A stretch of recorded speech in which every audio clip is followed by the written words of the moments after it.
Hello, नमस्कार, कैसे हैं आप सब जनाब? आप सभी का स्वागत है आई-10 कॉन्सेप्ट दिल्ली के इस प्लेटफ़ॉर्म पे और आज हम चर्चा करने वाले हैं प्रधानमंत्री के सिंगापुर यात्रा की। तो वहाँ पर क्या डेवलपमेंट हुआ है, ये सारी खबर निकाल के लाया गया है इस हमारी टीम के द्वारा जो कि प्रेस इन्फॉर्मेशन ब्यूरो की सूचना है उसके सार के रूप में हम इसे प्रस्तुत कर रहे हैं। तो हम लोग देखेंगे कि क्या है डेवलपमेंट, क्या है खबर। आपको अगर हमारे मेंटरशिप प्लस कोर्स में जॉइन करना है तो आप इसे जॉइन कर सकते हैं और इसका जो सब्सक्रिप्शन है वो नेगोशिएबल है, ये बात ध्यान रखना है। दूसरी बात है कि हम यहाँ पर उन्हीं बच्चों को लेते हैं जिन्हें 25 और 26 में यूपीएससी देना है, उनका अटेम्प्ट है और वो सीरियस है। तभी यहाँ पर इंटरव्यू का क्राइटेरिया रखा गया है। दूसरी बात कि आप जॉइन कर सकते हैं हमारे टेलीग्राम चैनल को और यहाँ पर जो दिए गए नंबर आपको मिल रहे हैं उस पे भी जानकारी आप ले सकते हैं। हमारे कोर्सेज़ के बारे में, हमारे अपडेट्स के बारे में आप टेलीग्राम चैनल से जानकारी मिल जाएगी, वो हमारे कमेंट बॉक्स में ही पिन होगी। तो इसके लिए परेशान नहीं होना है। अभी हम लोग देखते हैं आगे। प्रधानमंत्री नरेंद्र मोदी सिंगापुर दौरे पर गए हैं। उनकी ये जो 2 दिवसीय यात्रा है, तो दूसरे दिन दौरे के वो सिंगापुर की संसद गए, जहाँ पर उनका औपचारिक स्वागत किया गया है। बाद में पीएम मोदी और सिंगापुर के प्रधानमंत्री लॉरेंस वोंग के बीच में प्रतिनिधि स्तर की बातचीत हुई, बैठक हुई और इस बैठक में 2 देशों के बीच 4 अहम समझौते हुए हैं और जो 4 अहम समझौते हुए हैं, उन समझौतों का जो क्षेत्र है, वो है डिजिटल तकनीक, सेमीकंडक्टर, स्वास्थ्य और स्किल डेवलपमेंट के क्षेत्र में सहयोग बढ़ाने पर सहमति जाहिर की गई है। अब इन चारों समझौतों को एक-एक करके जानते हैं विस्तार में कि क्या हुआ है। सहयोग के क्षेत्र में जो डिजिटल तकनीक है, भारत सरकार के इलेक्ट्रॉनिक और सूचना मंत्रालय और सिंगापुर के डिजिटल डेवलपमेंट मंत्रालय के बीच में सहयोग हुआ है और मुख्य क्षेत्र जो जहाँ-जहाँ पर यह सहयोग के बिंदु जो अपनाए गए हैं, वो है डेटा प्रोटेक्शन, इंफ्रास्ट्रक्चर, साइबर सुरक्षा, 5G नेटवर्क, उभरती तकनीकें जैसे सुपर कंप्यूटिंग, क्वांटम कंप्यूटिंग और आर्टिफिशियल इंटेलिजेंस। इन क्षेत्रों पर भारत और सिंगापुर में भारत का जो हो गया वो इलेक्ट्रॉनिक्स और सूचना मंत्रालय और सिंगापुर का डिजिटल डेवलपमेंट मंत्रालय के बीच में सहयोग हुआ है। अगला जो क्षेत्र है वो क्षेत्र है सेमीकंडक्टर का। सेमीकंडक्टर इकोसिस्टम भारत में आपको पता है कि इसका प्रोडक्शन कम हो रहा था। ये चाइना से इंपोर्ट किया जा रहा था और इस डिपेंडेंसी को खत्म करने के लिए भारत में इसके प्रोडक्शन पर जोर दिया गया है। तो यहाँ पर सेमीकंडक्टर इकोसिस्टम को सशक्त बनाने के लिए समझौता किए गए हैं। क्या पहल है? तो सिंगापुर में सेमीकंडक्टर क्लस्टर की स्थापना की जाएगी और सेमीकंडक्टर डिजाइन तथा उत्पादन में प्रशिक्षित जनशक्ति यानी जो वहाँ पर मैन पावर है उसको ट्रेन करेगा इंडिया। सिंगापुर को भी सेमीकंडक्टर प्रोडक्शन के वह चेन में भारत उसको लाना चाहता है।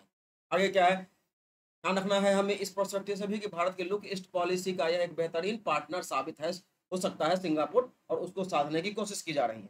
यहाँ पर ध्यान दिमाग में ये रखिएगा कि स्वास्थ्य के क्षेत्र में जो समझौते हुए हैं, वो समझौता है स्वास्थ्य क्षेत्र में रिसर्च, इनोवेशन और मानव संसाधन विकास के लिए समझौता। साथ ही मुख्य पहल क्या है इसमें? तो स्वास्थ्य सेवा के सुधार, फार्मास्यूटिकल में सहयोग और भारतीय स्वास्थ्य अवसरों विशेषज्ञों के लिए सिंगापुर में कार्य के अवसर।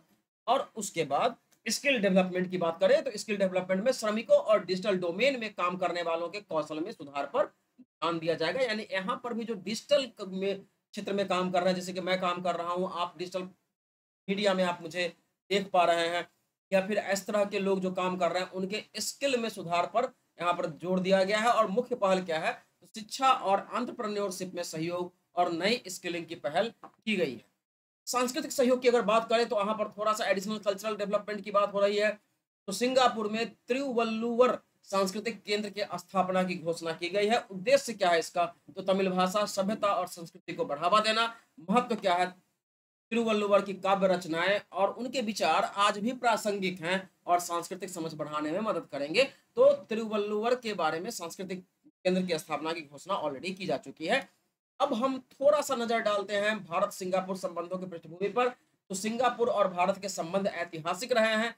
शुरुआत कहाँ से हुई? तो सिंगापुर में व्यापारिक केंद्र की स्थापना सर स्टैमफोर्ड रैफल्स ने की थी 1819 में, जो कि बाद में ब्रिटिश क्राउन की एक कॉलोनी बन गया। जो बगल में यहाँ पर इमेज आपको शो हो रही है, वो पुराने सिंगापुर का इमेज है। और स्वतंत्रता के बाद भारत पहला राष्ट्र बना जिसने सिंगापुर को मान्यता दी। यह साल था 1965 का।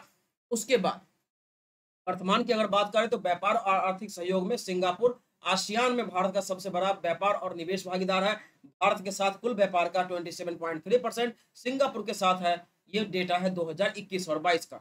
सिंगापुर से भारत में किए गए कुल निवेश का आंकड़ा लगभग 136.653 बिलियन है, जो टोटल एफडीआई के फ्लो का लगभग 23% है। तो ये बहुत बड़ा रकम है total FDI foreign direct investment का 23% सिंगापुर से हमें मिलता है। CECA समझौता हुआ था, यानी कॉम्प्रिहेंसिव इकोनॉमिक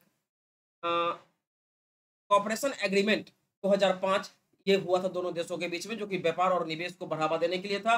और यूपीआई और पे नाउ का एकीकरण हुआ है फरवरी 2023 में। दोनों देशों के बीच तेज प्रेषण यानी पैसे के तेज आदान प्रदान की सुविधा प्रदान की गई है।